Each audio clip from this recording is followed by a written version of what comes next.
अस्सलामुअलैकुम friends, welcome back to top smarties drama serial gentleman, जो अब आकर काफ़ी इंटरेस्टिंग होता जा रहा है। स्टार्ट में इतना मज़ा नहीं आया, लेकिन अब ड्रामे ने एक ग्रिप पकड़ ली और अब ये देखने का मज़ा भी आ रहा है। जरनब जो कि सच में चाहती है कि मुल्क में अमन और सुकून हो, और उसके लिए वो हर बात करने के लिए, हर काम करने के लिए तैयार हो जाती है। लेकिन फ़ारिस इसके मुकाबले में ऐसा नहीं। फ़ारिस मुल्क की भलाई नहीं चाहता, बल्कि फ़ारिस चाहता है कि उसको ऊंचा ओहदा मिल जाए, वो ऊंचे मुकाम पर पहुंच जाए। इसीलिए तो जिन लोगों को पकड़ना होता है उनसे पैसे ले लेता है, और जिनको नहीं पकड़ना होता, जो पैसे नहीं दे सकते, उनको पकड़ लेता है। ये कहाँ का इंसाफ है? क्योंकि इस माशरे में उतनी देर तक हम तरक्की नहीं कर सकते जितनी देर तक हम किसी की गर्दन पे पाँव ना रखें। बस यही तो सब कुछ अपना रहा है फ़ारिस। लेकिन यहाँ पे जरनब उससे बिल्कुल डिफरेंट है।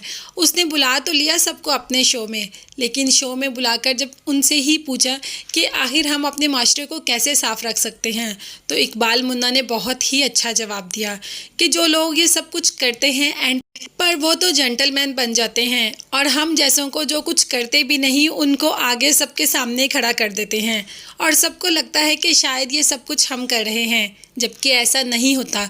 इस सब के पीछे एक बहुत बड़ा गिरोह होता है जो ये सब कुछ कर रहा होता है, और हमें तो मोहरा बना के रखा होता है। दरअसल इकबाल मुन्ना ये सब कुछ सुना रहा था रहमती को, और रहमती को कुछ कुछ समझ भी आ रही थी, लेकिन जरनब को देखकर वो सब कुछ ही भूल गया। मोहब्बत जो करता है उससे, क्या रहमती को कभी जरनब का प्यार मिल पाएगा, या ऐसे ही रह जाएगा रहमती और इकबाल मुन्ना बाजी ले जाएगा?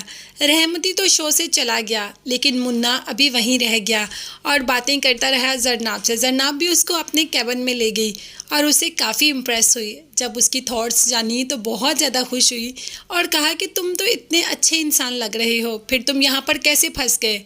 तो फिर इकबाल मुन्ना ने कहा कि मैंने आपको शो में भी कहा है कि कुछ लोग जो हमें इस माशरे में इन सब कामों में लेकर आते हैं, बाद में आगे वो तो जेंटलमैन बन जाते हैं, और हम जैसों को सबके सामने शोकेस करा के दिखाते हैं, और सबको लगता है कि शायद ये सब कुछ हम कर रहे हैं। लेकिन आज आपके शो में मैं ये तहैया करके जाता हूँ कि मैं अब आइंदा ऐसा कुछ भी नहीं करूँगा।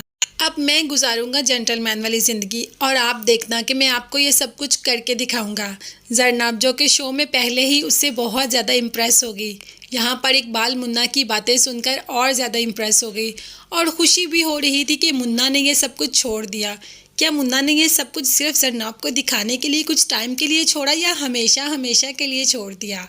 यहाँ पर फ़ारिस भी अपनी सीढ़ी ऊंची करने से बाज नहीं आया और उन लोगों को पकड़ना शुरू कर दिया जो कि इस माशरे में ये सब कुछ फैला रहे हैं। लेकिन रहमती जैसों को नहीं, वो तो पहले ही पैसे देकर उस काम से बरी हो जाते हैं, और बाद में रह कौन जाता है? मुन्ना जैसे छोटे छोटे लोग, जिनको ये लोग सीढ़ी बनाकर यूज़ करते हैं। तो आप लोग मुझे कमेंट्स में ज़रूर बताइएगा कि मुन्ना जो कि जरनब के सामने कह के आया कि आइंदा ऐसा कोई काम नहीं करेगा, क्या इस पर कायम रहेगा या मुकर जाएगा? इसके अलावा मज़ीद वीडियोस देखने के लिए मेरे चैनल को ज़रूर सब्सक्राइब कीजिएगा। अपना बहुत ज़्यादा ख्याल रखिएगा और मुझे भी दुआ में याद रखिएगा। नेक्स्ट वीडियोस तक के लिए अल्लाह हाफिज़, बाय बाय, टेक केयर।